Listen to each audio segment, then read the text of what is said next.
Allah berfirman, innal ladzina yuhaduna Allah wa rasulahu kubitu kama kubital ladzina min qablihim.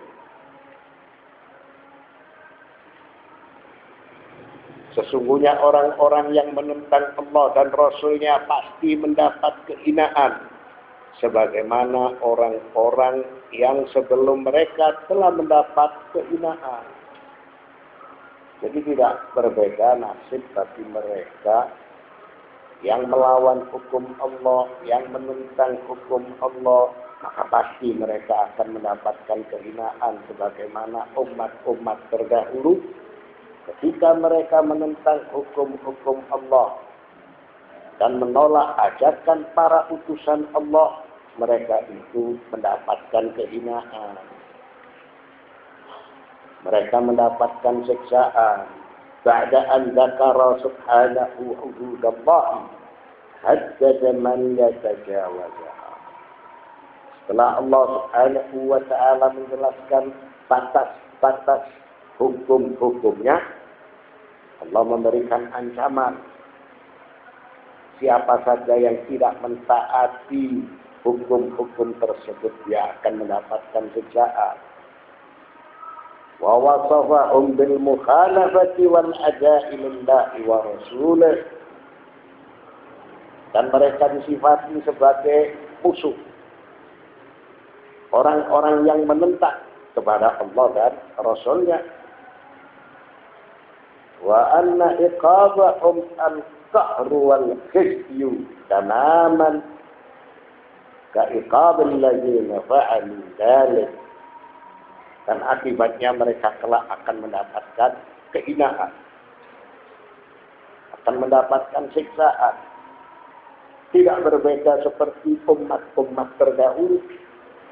Ketika mereka menolak hukum-hukum Allah, menentang kepada Allah dan Rasulnya, mereka mendapatkan kehinaan serta mereka mendapatkan siksaan yang pedih. Waqad anzalna ayatin bayyinatin walil kafirin adzabun muhin.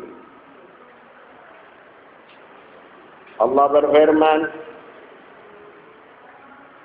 sesungguhnya kami telah menurunkan bukti-bukti yang nyata.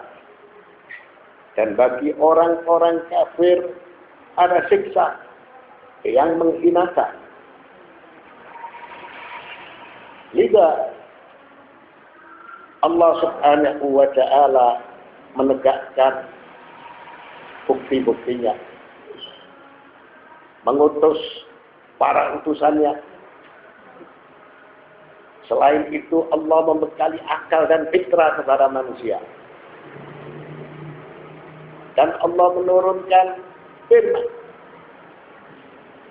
Sehingga firman itu menjelaskan apa yang dihalalkan oleh Allah dan apa pula yang diharamkan oleh Allah.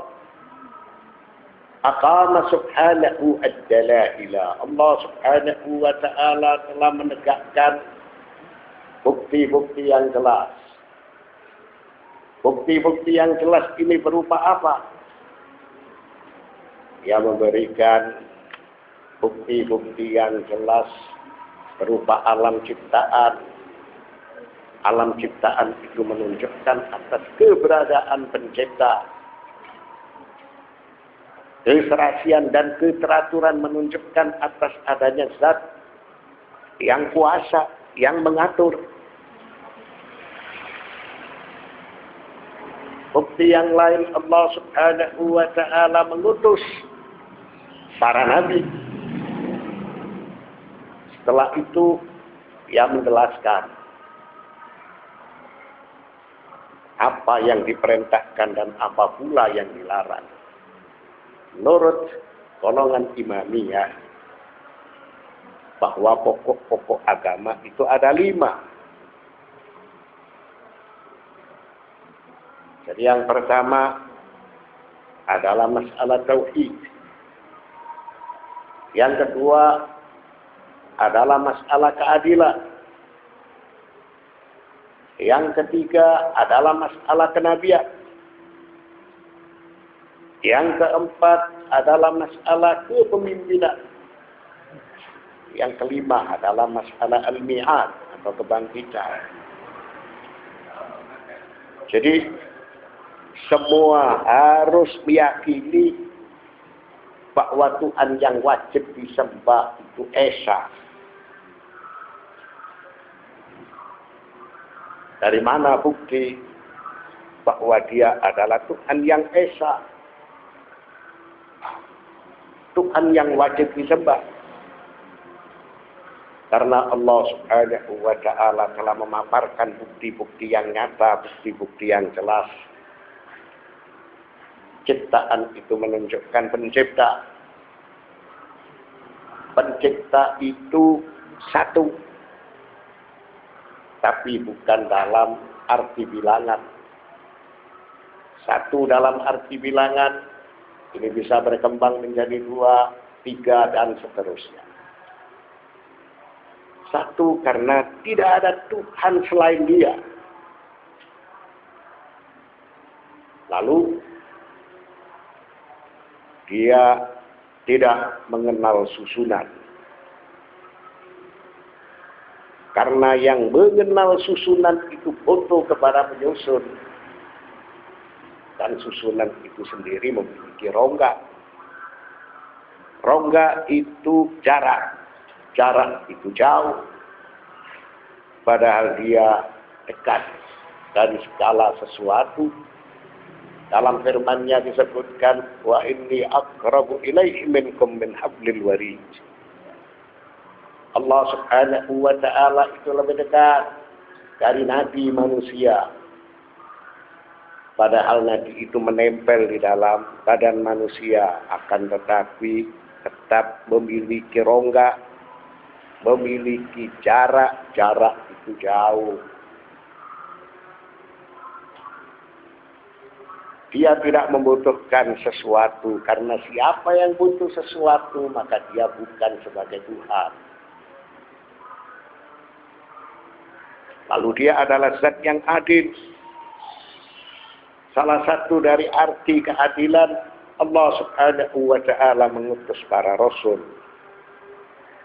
para nabi, untuk memberikan penjelasan, untuk memberikan bimbingan, supaya manusia mendapatkan petunjuk dan bisa membedakan yang benar dari yang salah. Lalu Allah menobatkan wasi-wasi supaya agama yang telah diajarkan oleh para nabi itu tidak ditambah dan tidak dikurangi. Autentik. Setelah itu kelak manusia diminta pertanggungan jawab bagi yang melakukan kebajikan, akan diberi pahala, bagi yang melakukan dosa akan diberi siksaan. Jadi ayat ini menjelaskan bahwa Allah Subhanahu wa Ta'ala itu sudah memaparkan bukti-buktinya.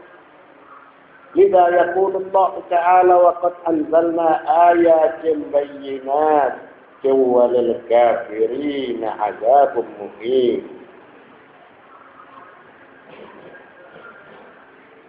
Dan Allah Subhanahu wa Ta'ala telah menurunkan bukti-bukti yang nyata, jelas, valid, serta bagi orang-orang kafir ada siksa yang menghinakan. Setelah bukti itu ditegakkan, lalu ditolak, maka yang menolak ini dinyatakan congkak dan sombong. Ya kelak akan mendapatkan siksaan yang pedih. Wa anna man khalafaha yastahiqqul azab alladhi yukhzihi ala ru'usil ashhad. Bagi siapa yang menolak bukti-bukti, setelah bukti-bukti itu ditegakkan, maka dia pantas mendapatkan siksaan yang pedih, serta dia menjadi orang yang hina. Dan itu jelas, nyata. Mengapa seperti itu? karena dia harus bertanggung jawab atas amal perbuatan yang dilakukan oleh dirinya. Yauma yab'atsuhumullahu jami'an fayunabbi'uhum bima 'amilu ahsa'allahu wa nasuh. Wallahu 'ala kulli syai'in syahid. Pada hari ketika mereka dibangkitkan oleh Allah semuanya, lalu diberitakannya kepada mereka apa yang telah mereka kerjakan. Allah mengumpulkan atau mencatat amal perbuatan itu, padahal mereka telah melupakannya. Dan Allah Maha menyaksikan segala sesuatu. Nah, ayat ini menjelaskan bahwa Allah Subhanahu wa Ta'ala akan mengumpulkan semua manusia, akan mengumpulkan semua makhluknya. Mereka dihisab, mereka akan dibalas dengan balasan yang setimpal atas amal perbuatan yang mereka lakukan. Wa idza nasiyal mujrimuna maktarafu minadz-dzunubi was-sayyi'ati kulliha aw ba'dha fa inna Allah qad ahata biha ilma. Sekalipun orang-orang yang berdosa, mereka lupa dengan dosa yang pernah mereka lakukan, keburukan yang pernah mereka lakukan. Maka Allah Subhanahu wa Ta'ala tidak lupa. Ilmu Allah meliputi atas segala sesuatu. Wa yuhzi'im bima sana'u. Allah Subhanahu wa Ta'ala akan membalas mereka dengan siksaan yang pedih. Wa yudhiqahum wabala amrihim. Dan mereka merasakan keburukan amal perbuatan mereka bil adli wal haqqi wa hum la yuzlamun. Siksaan Allah itu adil, cermat, wa hum la yuzlamun. Mereka tidak dianiaya oleh Allah Subhanahu wa Ta'ala. Al-Asr, ayat 6 dari surat Al-Mujadalah memberikan nasihat kepada manusia supaya manusia tidak lalai. Supaya manusia itu mengingat apa yang akan mereka terima ketika hari berbangkit. Karena manusia yang hidup ini, dia diberi peluang kesempatan untuk mendapatkan pahala. Diberi peluang kesempatan untuk melakukan manifestasi. Karena dunia ini sebagai mazra'atul akhirah. Yauma yab'atsuhumullahu jami'a. Pada hari ketika mereka dibangkitkan Allah semuanya, maka ini merupakan kebangkitan hari kiamat. Wa yunabbi'uhum bima 'amilu. Lalu diberitakannya kepada mereka apa yang telah mereka kerjakan. Jadi catatan itu tidak meninggalkan perbuatan manusia. Sehingga manusia mereka akan benar-benar menyesal ketika tidak melakukan kebajikan. Ma li hadzal kitab la yughadiru saghiratan wa la kabiratan illa ahsaha.